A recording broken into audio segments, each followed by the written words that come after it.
आंखों से आंसू बह निकले। ललिता अब तक 8 गांव पार कर चुकी थी। उसका तन थक चुका था, पर मन की जिजीविषा वैसी ही थी अडेग, अमर। हर गांव में वो बांसुरी बजाती, पर हर बार वही खालीपन, वही अधूरापन उसे घेरे रहता। लगता जैसे कोई छाया उसके आसपास है, पर पकड़ से बाहर। उसने अब बांध लिया था कि अगली पूर्णिमा को यदि वो व्यक्ति नहीं मिला तो वो यमुना में समाधि ले लेगी, क्योंकि उसका जीवन एक संकल्प है। राधा की आत्मा को अब अधूरा नहीं रहना चाहिए। उसी रात एक मंदिर में उसने अंतिम बार अपनी बांसुरी उठाई। धुन वैसी थी जो आत्मा को भीतर तक भिगो दे, और उसी क्षण बहुत दूर हिमालय की तलहटी में बैठे अनंतानंद की दृष्टि झुक गई। बांसुरी की वो तान जिसने वर्षों पहले उसके हृदय को स्पर्श किया था, फिर से उसके कानों में गूंजने लगी।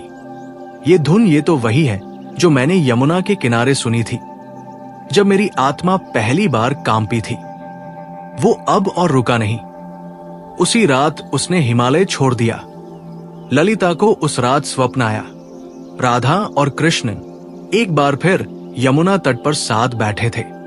राधा ने पूछा, प्रभु, क्या इस बार भी मैं अधूरी रहूंगी? कृष्ण ने मुस्कुराकर कहा, नहीं राधे, इस बार संसार को तुम्हारे प्रेम की पूर्णता देखनी है। स्वप्न टूटा और ललिता का माथा पसीने से भीग गया। वो उठी, बांसुरी उठाई और फिर बजाई वो अंतिम बार। ललिता अब उस नगर पहुंची थी जहां अनंतानंद पहुंचने वाला था, वृंदाधाम। ये कोई सामान्य स्थान नहीं था। कहते हैं यही कभी राधा ने अंतिम बार कृष्ण को देखा था और एक शिला को छूकर संकल्प लिया था कि जब तक प्रेम को पूर्णता न मिले वो लौटती रहेगी। उसी स्थान पर अब एक कथा हो रही थी, और कथा वाचक कोई और नहीं, अनंतानंद ही थे। ललिता दूर खड़ी थी। वो उस चेहरे को नहीं पहचानती थी, पर उसकी वाणी में कुछ ऐसा था कि उसकी आंखों से आंसू बहने लगे। अनंतानंद ने उस दिन प्रेम की परिभाषा सुनाई। प्रेम वो नहीं जो सिर्फ साथ में जीता है, प्रेम वो है जो बिछुड़कर भी संपूर्ण होता है। इतना कहकर जब उसने लोगों की भीड़ में दृष्टि डाली, उसकी आंखें ललिता से टकराई।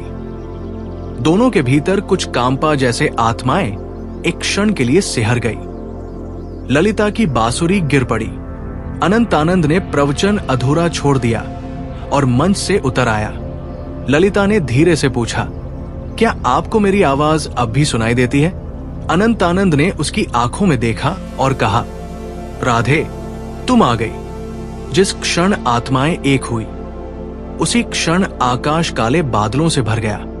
एक रहस्यमयी साधु कुरंगनाथ प्रकट हुआ, जो वर्षों से इस मिलन को रोकने का प्रयास कर रहा था। वो जानता था यदि राधा और कृष्ण इस युग में मिल गए तो प्रेम को धर्म से ऊपर स्थान मिल जाएगा और वो समाज की जड़ता को तोड़ डालेगा। कुरंगनाथ ने कहा, तुम्हारा प्रेम इस युग के नियमों के विरुद्ध है। ये समाज इसे न मानेगा, न सह पाएगा। अनंतानंद ने उत्तर दिया, प्रेम समाज से नहीं, आत्मा से जन्मता है। कुरंगनाथ बोला, तो फिर तैयार रहो अंतिम परीक्षा के लिए। और उसने एक शर्त रखी, यदि तुम्हारा प्रेम सच्चा है तो अगली पूर्णिमा तक राधा बिना देखे, बिना सुने, केवल अपनी आत्मा से तुम्हें पहचान कर तुम्हारे पास आएगी। और यदि वो असफल हुई तो तुम दोनों फिर युगों तक बिछड़ जाओगे। अनंतानंद मौन रह गया। ललिता ने सिर झुकाया, मैं स्वीकार करती हूं। पूर्णिमा की रात पास आ रही थी। कुरंगनाथ की शर्त ललिता के लिए केवल परीक्षा नहीं थी, ये उसकी आत्मा की पुकार थी, पिछले जन्मों की स्मृतियों की कसौटी थी। उसने अपने नेत्रों पर पट्टी बांध ली थी। उसने कसम खाई थी कि अब वो किसी को देखेगी नहीं जब तक उसकी आत्मा उसे उसका कृष्ण न दिखा दे। लोगों ने उसका मजाक उड़ाया। कुछ ने कहा, आजकल की कन्याओं को बस नाटक करने आते हैं, और कुछ ने चुपचाप प्रार्थना की, हे राधे, इस युग में फिर से प्रेम को जीत दिला देना। वही दूसरी ओर अनंतानंद एक गुफा में व्रत पर बैठा था। न अन्न, न जल, बस आंखें मूंदकर एक ही मंत्र जप रहा था, राधे राधे राधे। उसके शिष्य घबरा गए थे। किसी ने पूछा, गुरुदेव आप प्राण क्यों त्याग रहे हैं? वो मुस्कुराया, मैं प्राण नहीं त्याग रहा, मैं प्रेम को पूर्ण कर रहा हूं। उसने सबको आदेश दिया कि जो भी ललिता को मिलने आए उसे कुछ न बताया जाए, न उसका चेहरा न स्थान। वो देखना चाहता था कि क्या राधा इस युग में बिना दृष्टि केवल आत्मा के स्पर्श से कृष्ण को पहचान पाएगी। ललिता अब यात्रा पर थी, आंखों पर पट्टी थी, पर हृदय खुला था। वो हर गांव में जाती, किसी साधु से पूछती, क्या आप अनंतानंद हैं? बहुतों ने झूठ कहा, हां मैं ही हूं। पर ललिता का हृदय कांप जाता, उसे लग जाता कि ये वो नहीं है। एक बार वो एक ऐसे साधु के पास पहुंची जो बहुत तेजस्वी दिखता था। उसकी आवाज मधुर थी, चाल में गजब की गरिमा थी। उसने कहा, मैं ही अनंतानंद हूं, राधे। ललिता कुछ पल को डगमगाई, लेकिन फिर कांपती आवाज में बोली, आपका स्वर तो मधुर है, पर आत्मा मौन है। आप वो नहीं है जिन्हें मेरी आत्मा जानती है। उस साधु का चेहरा बदल गया। वो कुरंगनाथी था जिसने स्वयं भ्रम फैलाने की ठानी थी। वो क्रोधित होकर बोला, अभी भी नहीं टूटी तू? किस प्रेम की बात करती है तू? ललिता बोली, जिस प्रेम ने युगों को जन्म दिया, उस प्रेम की।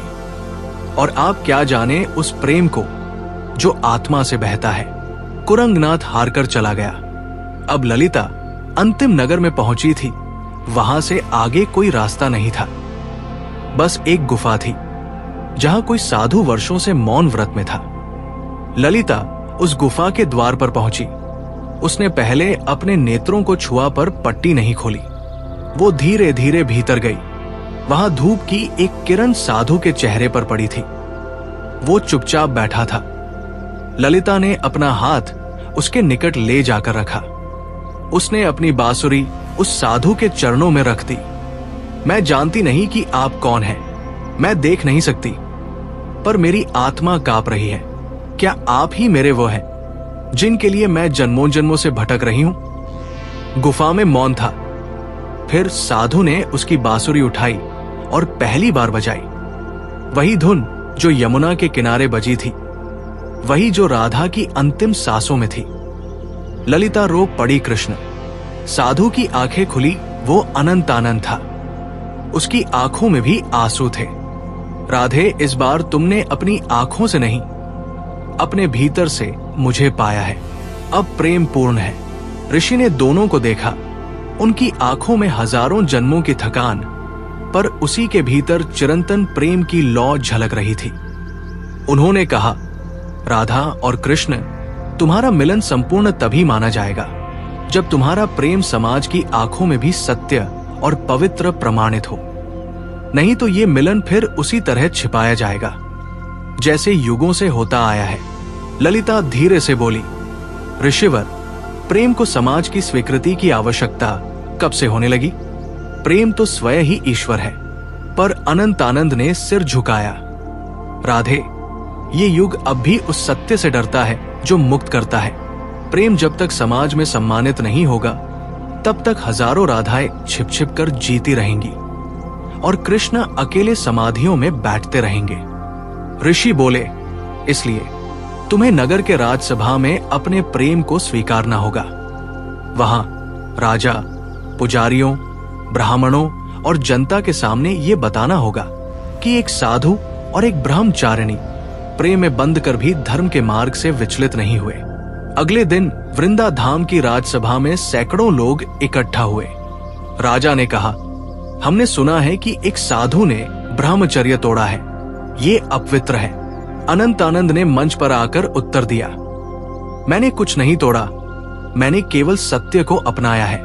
फिर उसने सबको वो बातें सुनाई जो उसने वर्षों में साधना से जानी थी। प्रेम कोई काम नहीं है, ये आत्मा का भाव है।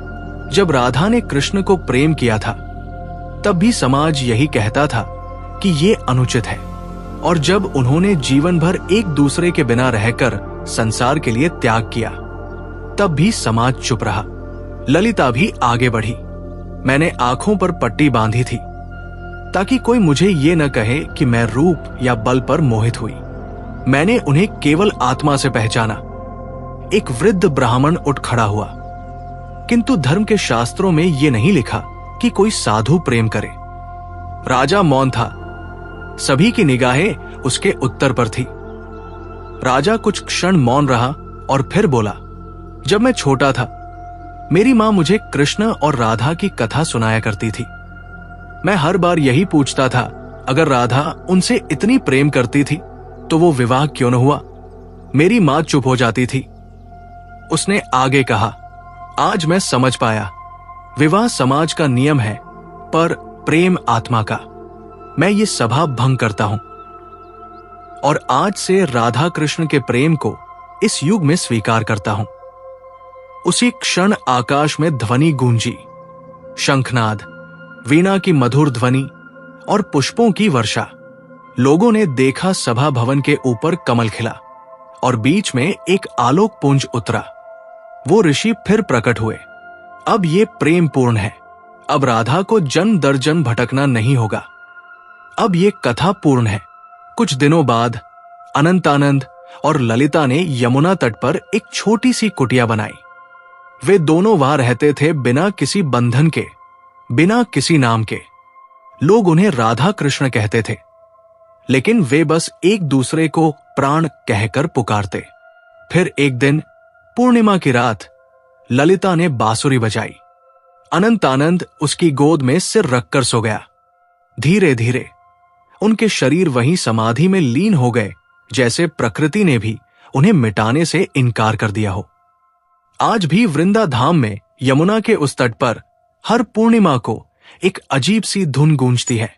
लोग कहते हैं वो राधा की अंतिम इच्छा थी कि हमारा प्रेम मिटे नहीं, बना रहे जब तक प्रेम को लोग समझ न ले। और इस तरह प्रेम की वो कहानी जो अधूरी थी अब पूर्ण हो चुकी है। लेकिन याद रखना, राधा और कृष्ण कभी मिटते नहीं। वो बस एक आत्मा से दूसरी आत्मा में बहते रहते हैं। जहां प्रेम हो वहां राधा कृष्ण होते हैं। जहां प्रेम न हो वहां सब कुछ अधूरा होता है। प्रिय दर्शकों, इस प्रेरणादायक कथा के बारे में अपने विचार हमें कमेंट्स के माध्यम से जरूर बताएं। अगर यह आपको अच्छी लगी हो तो कृपया इसे लाइक करें और इसे अधिक से अधिक लोगों तक पहुंचाएं। साथ ही कमेंट बॉक्स में जय श्री कृष्णा लिखकर अपने श्रद्धा भाव प्रकट करें। इस वीडियो को पूरा देखने के लिए धन्यवाद। जय श्री राम।